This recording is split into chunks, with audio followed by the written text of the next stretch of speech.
investasi kamu turun drastis ya, atau mungkin saham kamu yang kamu lihat yang tadinya naik banget terus tiba-tiba turun drastis. Pernah nggak kamu ngelihat saham yang turunnya sangat drastis dalam jangka waktu singkat? Atau kamu sendiri juga sebenarnya sahamnya pernah turun drastis banget?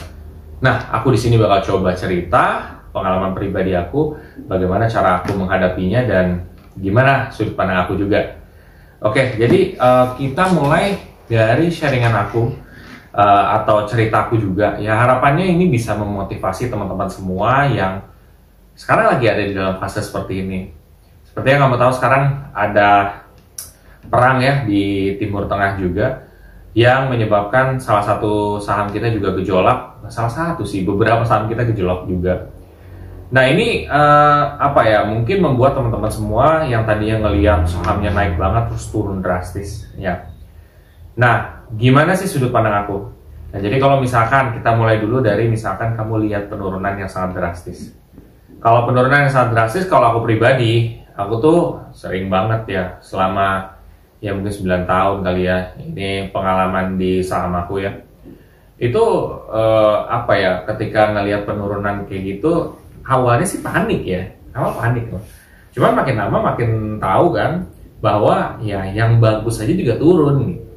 Jadi di situ aku langsung berpikir, aku berputar lagi. Kenapa nggak sekarang investasinya? Kenapa harus ditunda? Nah itu malah aku berpikirnya gitu sekarang.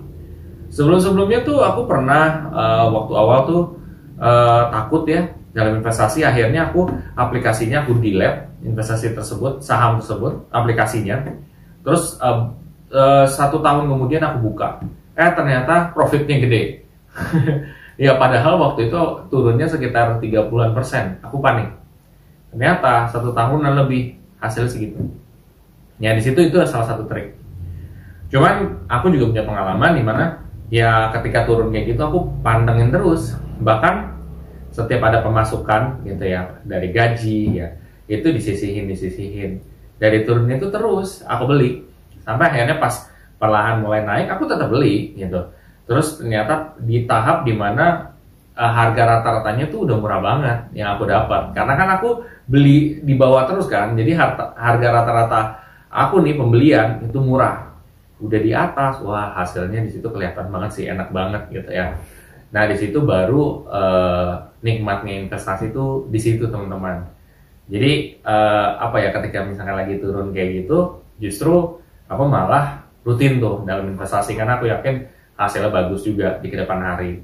Nah kalau misalkan menyikapi penurunan sih kayak gitu. Jadi satu, aku malah jadi kesempatan. Kedua, bisa jadi sebuah ketakutan. Ketakutan itu kalau kita melihat bahwa sentimennya ternyata sahamnya wah parah nih, ke depan hari nggak ada future, nggak ada apa ya, nggak bagus lah gitu.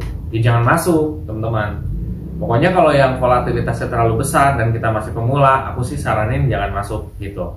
Nah, aku pribadi ketika ngelihat penurunan saham udah drastis banget, aku sih udah kebal ya.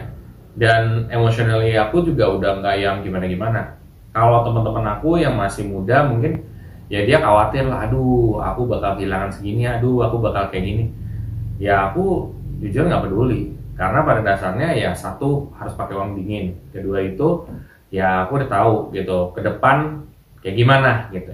Kita memang nggak pernah bisa ya teman-teman semua untuk memastikan keuntungan tuh bakal sekian, itu nggak bisa. Tapi seenggaknya kita belajarlah dari beberapa kali kita invest di saham ataupun reksadana. Itu ya yang turun ujung-ujungnya dia akan naik ketika memang bagus nih, bahwa sahamnya maupun aset di dalamnya bagus. Kalau sahamnya dia bagus, ya kinerjanya bagus, ya udah nggak apa-apa. Even saham-saham besar ya, buat kamu semua tahu juga, itu BCA, BRI dia juga turunnya drastis loh. Waktu awal aku pakai saham BRI, itu turunnya drastis banget. Tapi ujung-ujungnya kan hasilnya juga meningkat gitu ya. Nah, tapi ya itu teman-teman semua. Jadi itu yang aku bisa sharingin ke teman-teman semua. Jadi kalau ketika misalkan kamu lagi turun, itu jadikan itu sebagai kesempatan di mana kamu bisa investasinya tuh dirutinin gitu ya. Cuman masalah yang sekarang ada itu biasanya pelornya udah habis atau nggak ada duit lagi buat investasi itu sebenarnya. Nah, kalau orang-orang di market teman-teman, aku kasih tahu ya, justru ketika lagi turun mereka tuh pada invest. Itu rahasia umum sih gitu. Kita udah berapa kali mungkin teman-teman juga ngeliat di channel-channel lain tuh udah dikasih tahu, tapi memang kenyataannya begitu. Nah, terus kenapa mereka nggak takut? Kenapa mereka nggak khawatir? Karena pada dasarnya, satu, mereka udah tahu risikonya. Kedua, mereka dari secara track record mereka udah merasakan keuntungannya ketika mereka melakukan itu gitu. Jadi ya justru malah bukan itu panik, malah itu kesempatan untuk masuk.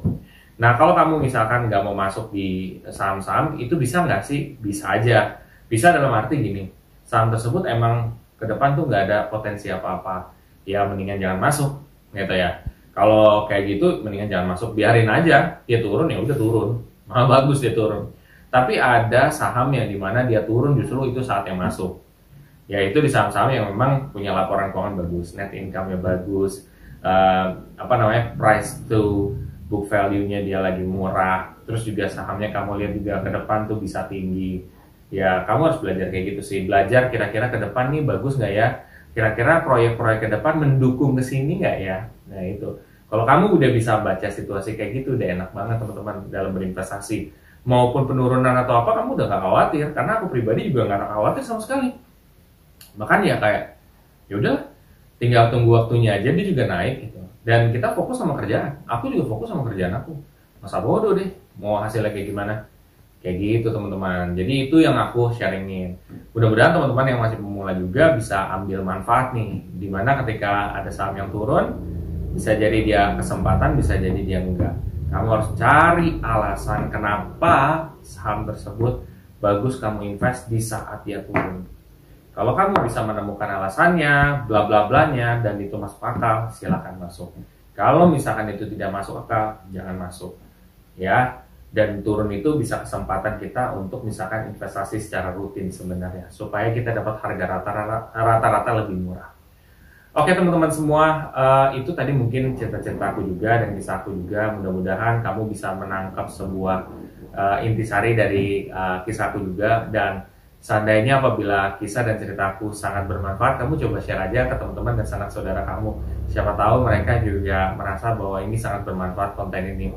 Dan bantu konten ini untuk naik kembali ya, supaya makin banyak orang yang tahu dan makin banyak orang yang mungkin secara literasi keuangan itu jadi semakin meningkat ya teman-teman semua. Sampai jumpa di video selanjutnya. Jangan lupa untuk share dan like juga. Thank you.